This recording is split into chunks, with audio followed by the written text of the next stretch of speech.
Hi, Rabbi. These days, I find myself wondering more and more, have I been ambitious enough in life? Did I set my goals correctly? Did I pursue the right ones? I see so many people younger than me, older than me, my age, still trying to get something more for themselves, either for good reasons or bad reasons. But to me, it always seems like avarice. When does ambition turn into avarice? I wrestle with the same thing, Joe. I'm about to become an octogenarian. Did I pronounce that correctly? Yes, I think you did. Okay, 80 years old. And throughout my entire life, whenever I went somewhere, oh, hello, Rabbi Block. What's your congregation? How big is it? And when I say I spent my career in a psychiatric hospital with the VA, they either walk away or change the subject. And I get exactly what you said haunts me because everyone I meet judges the rabbi on the size of his congregation, not your accomplishments, not what you do, not the number of interfaith weddings I've done, not the number of people helped when I was a hospice chaplain, not the number of veterans I prevented from committing suicide. None of that is important. And I realize as a society, we need a measure. And it's an easy measure numbers. How much do you make? How big is your congregation? How many people look at your cartoons? I think that's the easy. And I don't blame anyone because we want to measure success.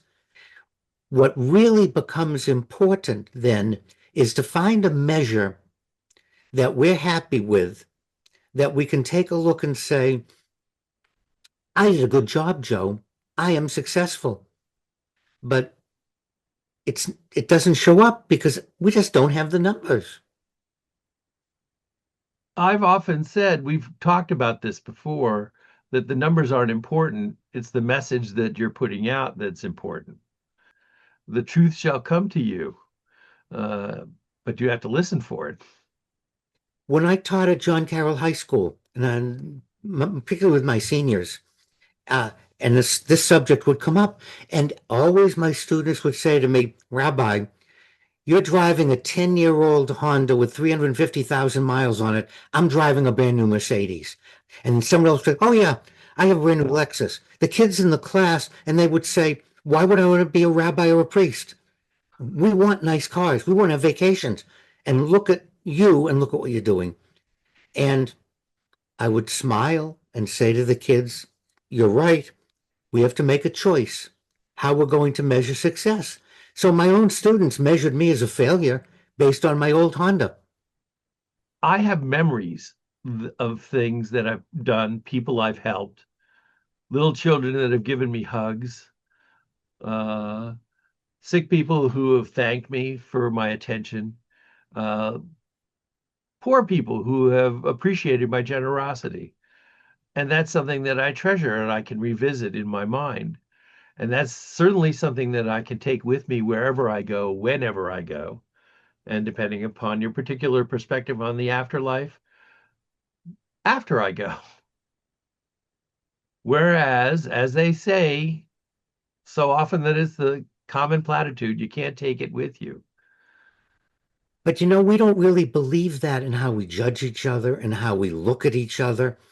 And the message is we need to stop and say to ourselves, am I content and happy with what I have? That doesn't mean we shouldn't try more. It doesn't mean we shouldn't work harder. It's not that. It's at this moment, where am I? And what have I sacrificed to get here? And you said you can't take it with you, but there's something else that's important. We can't go back in time. We can't look and say, I never saw my children do this, this, and this because I was too busy working. I never visited my father, mother, sister, brother, aunt, uncle, cousin. I was too busy. You can't go back.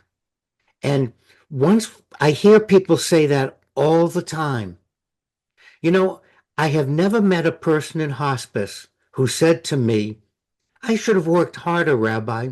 I didn't spend enough time at work, Rabbi. Well, usually chaplain. That's how people refer to me. You know, chaplain, now that it's over, I missed too much by buying into the numbers as a way to judge my success.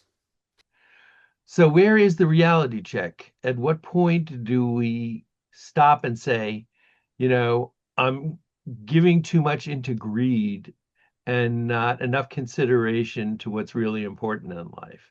What's the warning bell? Talk to me. Give me a call. Let's outline it.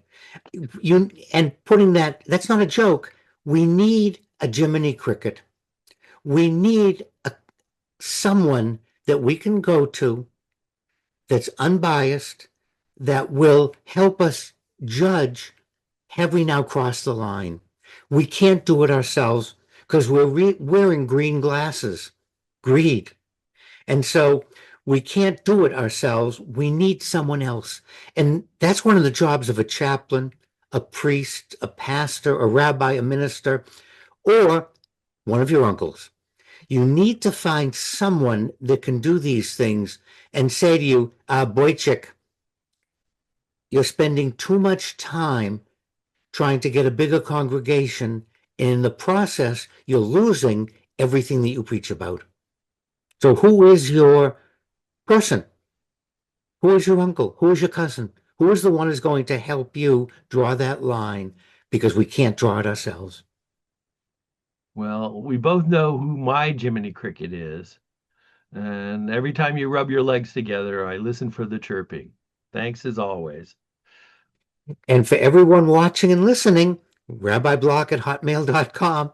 You can always send me an email and I'll be glad to review things with you or to do a reality check or to do a test of some kind. I'm there for you. Or just hit the subscribe button so that you get more of our wisdom every week. Doesn't cost you anything, and we appreciate it very much.